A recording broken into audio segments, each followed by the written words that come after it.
జీవన్మరణాలు తెలిసిన విషయాలే అయినప్పటికీ అవి అతి నిగూఢమైన రహస్యాలు. అందుకే వాటి గురించి ఏమీ చెప్పలేము. కొన్ని విషయాలు అంతే. వాటి విషయంలో ఎవరు ఏమి చెప్పినా అది సత్యం కాదు. ఎందుకంటే వారు ఎంత చెప్పినా అసలు విషయాన్ని కోల్పోతారు.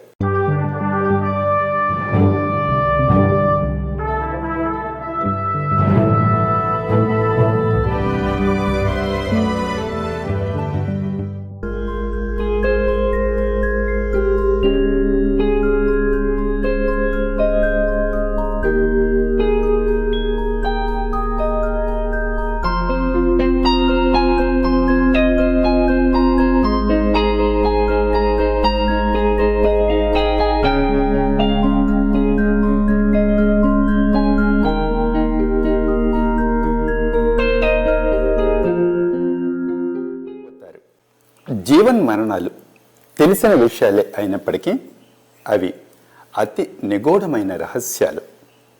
అందుకే వాటి గురించి ఏమీ చెప్పలేము. కొన్ని విషయాలు అంతే.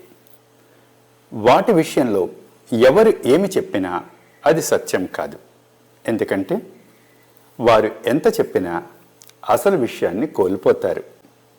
కాబట్టి జీవన్మరణాలు రెండు మర్మాలు కాదని, అవి ఒకే మర్మానికి సంబంధించిన రెండు కోణాలు, రెండు ద్వారాలు అని చెప్పడమే మంచిది. వాటి గురించి అంతకు మించి ఏమీ చెప్పలేము. ఎందుకంటే జీవన్మరణాలు అనుభవానికి సంబంధించిన విషయాలు.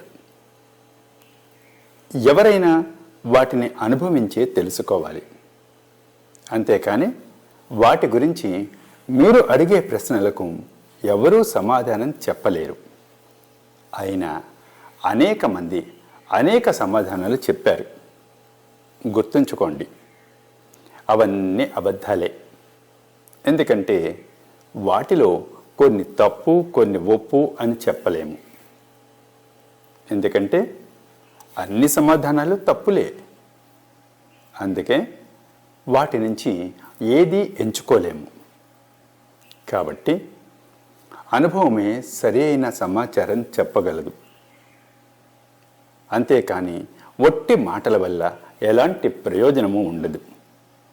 కాబట్టి మీరు నిజమైన మర్మం గురించి ఆలోచించేటప్పుడు అది మనిషి సృష్టించిన చిక్కు సమస్య కాదు అనే విషయాన్ని ముందుగా మీరు గుర్తుంచుకోవాలి. అది మనిషి సృష్టించిన చిక్కు సమస్య అయితే దానికి సమాధానం దొరుకుతుంది. ఎందుకంటే అది బుద్ధిపూర్వకంగా ఆడే ఆట. ప్రశ్న సమాధానం మీరే సృష్టిస్తారు. కానీ మీరు సృష్టించినది మీకు ఎదురైనప్పుడు దానికి మీరు ఎలా సమాధానం చెప్పగలరు? అది మానవ మేధస్సుకు అర్థం కాని విషయం కాబట్టి దానికి మీ బుద్ధి ఎలా సమాధానం చెప్పగలదు? పైగా మనసు ఎప్పుడు తుది నిర్ణయానికి చేరుకోవాలనే కోరుకుంటుంది. అప్పుడే దానికి హాయిగా ఉంటుంది. అందుకే అనేక వేదాంతాలు తయారయ్యాయి. అవన్నీ మనసు అవసరాలు తీర్చడం కోసమే. ప్రశ్నలతో కాలం గడపాలంటే మనసుకు చాలా అసౌకర్యంగా ఉంటుంది. దానికి ఏదో ఒక సమాధానం చెప్పాలి. అది అబద్ధమైనా పర్వాలేదు. అప్పుడే అది హాయిగా సుఖంగా ఉంటుంది. మనం చాలా పిరికివాళ్ళం. అందుకే ఎవరు ఏది చెప్పినా అంగీకరిస్తాం. క్రీస్తు, బుద్ధుడు, మహావీరుడు చెప్పినవన్నీ విన్నాం, ఒప్పుకున్నాం. వారు సర్వజ్ఞులే కావచ్చు, కానీ వారి జ్ఞానం వారిదే. వారు చెప్పినవి వారి వరకే సరిపోతుంది. వారి జ్ఞానం మీదెలా అవుతుంది? వారి జ్ఞానం మీకు కేవలం ఒక సమాచారం మాత్రమే అవుతుంది. మీ జ్ఞానాన్ని మీరే స్వయంగా తెలుసుకోవాలి. అప్పుడే అది మీ జ్ఞానం అవుతుంది. అదే మీకు పూర్తి స్వేచ్ఛనిస్తుంది. ఇతరుల జ్ఞానం మీకు స్వేచ్ఛను ఇవ్వకపోగా అది మీ మెడకు ఒక గుదిబండలా తయారై మిమ్మల్ని ఒక బానిసగా చేస్తుంది. వాస్తవానికి మీకు పూర్తి స్వేచ్ఛను ప్రసాదించేది మీ అంతట మీరు స్వయంగా తెలుసుకున్న సత్యమే. సిద్ధాంతాల ద్వారా పూర్తి స్వేచ్ఛ పొందిన వారిని మీరు ఎప్పుడైనా ఎక్కడైనా చూశారా? అలాంటిది ఎప్పుడూ జరగదు. మీరు స్వయంగా తెలుసుకున్న అనుభవమే మీకు పూర్తి స్వేచ్ఛనిస్తుంది. కానీ మీరు స్వయంగా తెలుసుకున్న అనుభవం గురించి చెప్పే సిద్ధాంతాలు ఎక్కడైనా ఉంటాయా? ఎక్కడ ఉండవు, ఎప్పటికీ ఉండవు. మనం కేవలం మాటలు మాత్రమే చెప్పగలం, కానీ మనసు వాటిని వినదు. ఎందుకంటే దానికి అన్ని సందేహాలే.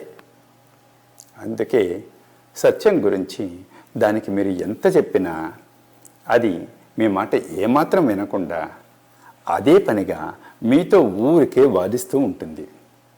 కాబట్టి సత్యాన్ని చూపించగలం, కానీ దానిని మాటలతో చెప్పలేము.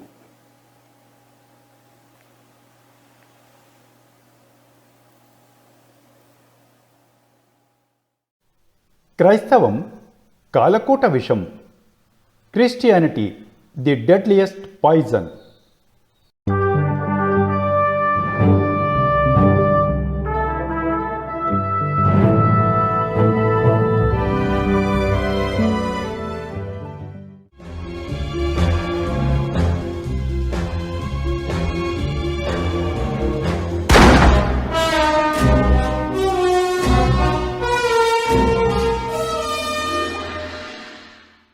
హిందువులారా, కనీసం ఇప్పుడైనా కళ్ళు తెరవండి.